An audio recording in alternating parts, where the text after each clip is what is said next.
ako sa Llorente. Papakita ko po sa inyo yung ano kahirap kumuha ng graba.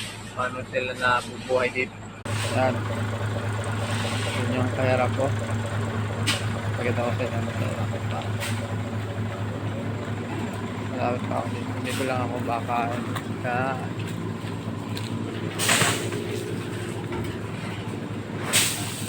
ganda yung nagawa nila.